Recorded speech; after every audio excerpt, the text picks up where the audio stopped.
Hello and welcome to Retro Reviews, my channel where I review my favorite retro video games of all time, as well as some modern releases I've recently finished. Today I want to talk about a game that I was super excited about prior to release, that I ended up pre-ordering, but then took a couple years to finish, and that game is Arkane Studios' Deathloop.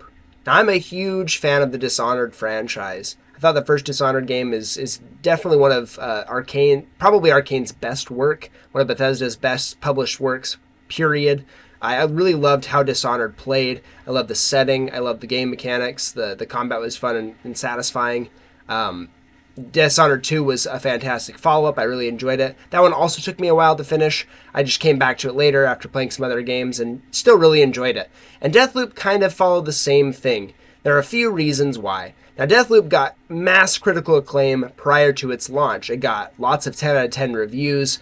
Places were saying that it's this crazy mystery adventure that is absolutely Arkane's best game. I bought into the hype and I was really excited. And I actually really enjoyed myself. I probably put about 8 or 9 hours into it really quickly. I played quite a lot of the game and I loved exploring the game. The game is all about you being stuck in this time loop on this island full of people that are trying to protect the time loop. They don't want it to break down, so you're stuck in this perpetual cycle, going from one day to the next, and they're all exactly the same. And your character is hell-bent on breaking that time loop, but has some people actively pushing against him. There are a bunch of visionaries. There are people that helped essentially create the time loop and keep it together. You have to kill all of the visionaries within the day's time to break the cycle and end the time loop. So, and if you don't, you die, you go back, or if you die, you just go back to the start of the first day. Everything resets no matter what you do, unless you kill all the visionaries. So this game has a lot of intrigue. There's a great premise behind it. And honestly, it actually has some pretty good combat too. Arkane's previous ventures with Dishonored had some gunplay for sure. It had some good weapons, but it wasn't like a shooting game. It was more a stealth with some, like, if you need to go loud, you can, but you also have melee as the heavy focus. This game gives you a bold variety of choices. You have tons of different guns. You have shotguns, you've got pistols, you've got sniper rifles, you've got machine guns. You have a big arsenal of weaponry at your disposal, but you also have the options to sneak around. You have lots of tools you can utilize. Instead of using the rune system from Dishonored where you can teleport around and do things, you have similar system here. In the variety here is called slabs. They're things created by the visionaries, and each of them give them unique powers. Turning invisible, you can chain enemies together. If you chain like 3 of them together and you kill one of them, it kills the other 2 as well. You have things like being able to teleport short distances. All these different slabs give you lots of different upgrades, and utilizing them in different ways will give you different upgrades for the slabs themselves to make them more powerful, and you can mix and match to suit your play style the best. I tend to be a little bit sneaky in these types of games. I think Arkane Studios really lends itself to that sneaky type of game. But I always like to have options in case I need to go loud, in case I'm discovered. So I always packed a lot of big guns along with me. But I usually had a nail gun as well for my more stealth killing option if I wanted to have something like that. So Deathloop has a lot of variety. The gunplay is actually pretty solid. It's nothing like insane, but it's really well done for this game specifically. I think the melee combat is starting to feel pretty dated. It definitely feels like a Bethesda title with its melee combat. It's starting to just get outdated. Sometimes it just doesn't feel like it works. You'll teleport behind someone, you'll go to swing at them. It doesn't look like you actually hit them, but you can see blood splatter on the screen. It doesn't work exactly the way you think it should.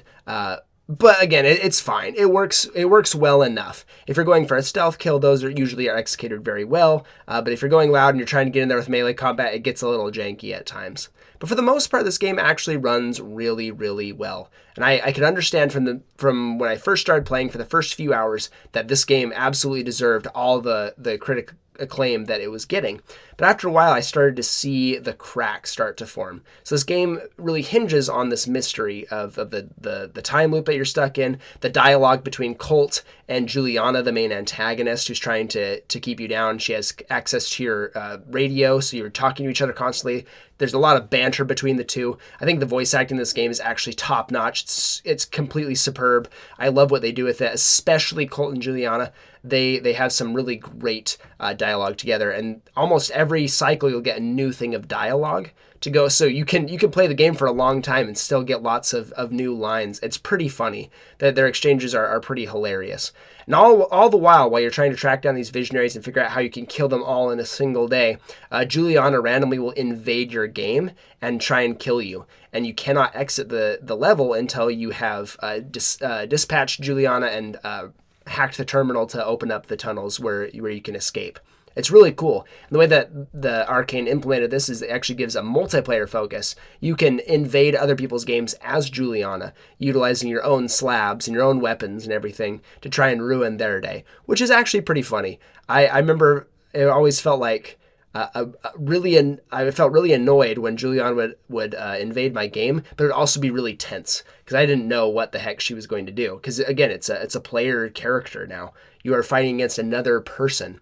What's cool is that there are slabs to disguise yourself as other people. So there were a couple times where I had to position myself where I was hidden, but I could observe.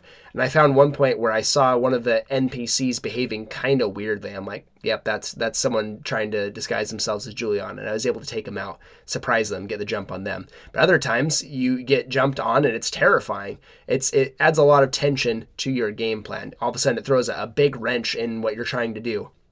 Because the whole time you're trying to uncover clues, figure out a way to get the visionaries all in one place. Because they are instructed to be in different places so that this kind of event does not happen. And your job is to force them together. There are things that you can do, little threads you can follow, little clues you can uncover, and each clue leads you to a new thing. Sometimes it leads you to like a weapon cache or like a little side quest type thing that will give you upgrades for your character, but doesn't lead toward the main quest. And it's very cool. You can follow these. You have like a whole diagram. You can see where the main quests are and the side quests, which ones are less important. And once you start getting the strings connecting to each other, then you figure out how to get them all together, kill them all off, and stop the time loop from happening and get back to your normal lives. In this time loop, if you die, it doesn't matter. You go back to the start of the day. So no one's really concerned about death. They will rush you with reckless abandon because they know it's not a big deal. If you die, you typically have a couple of redos. You get like 1 or 2, depending on if you've upgraded a certain slab, if you've gotten the slab in the first place. And then you get a couple redos, and then if you die again, you go back to the beginning, and you have to start your loop all over. So you can still gain progress no matter what you're doing, but you just keep looping back. Colt keeps his memories, so does Juliana. The visionaries don't seem to, neither do the other people around. It's unclear initially why that is, but as you go on, you start to learn more and more about the loop. It's pretty intriguing. I actually think the main story that they've concocted, the main quests are actually pretty enjoyable and pretty cool. But when I got about halfway into it, I got stuck in a few places. It felt a little ambiguous for me. I didn't really know what I was supposed to do. I would just be running around different areas, trying to find some clue that would help me get to the next point.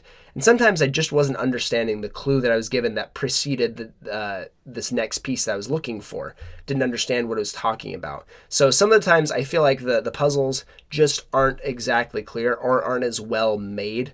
And so it made me want to stop playing the game for a while, which only made it worse when I wanted to come back and try and figure it out. I came back months, even a year later, and I had no idea where I had left off. And so I had to rely on looking on the internet for the next clue in one of the main storylines so I could just get a hint about where to go. So the game isn't perfect, but I think it is a very strong game. It was definitely not a Game of the Year contender when it came out. I think a lot of people hyped it up as Game of the Year contender, but I don't think it really deserved it, especially not going up against even just Metroid Dread. That game was out of this world good, and I'll talk about that another time.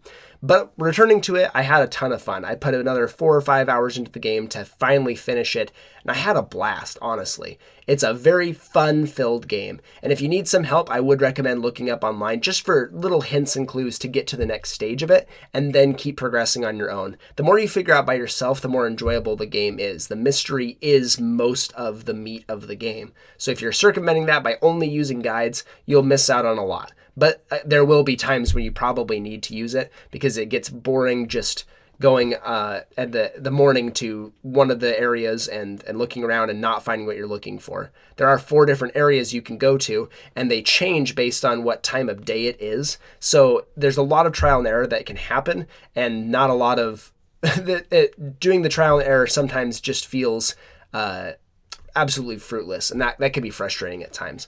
But overall, I would recommend this game. Especially if you like the Dishonored titles, this game feels like a step up from it, mechanically speaking, and in terms of creating a really nice mystery story. It's definitely a step up for Arkane Studios. I wouldn't say Deathloop is a better game than Dishonored, but it's definitely like an improvement on their formulas that they have done in the past, which is pretty cool. I'm going to give Deathloop a gold ranking.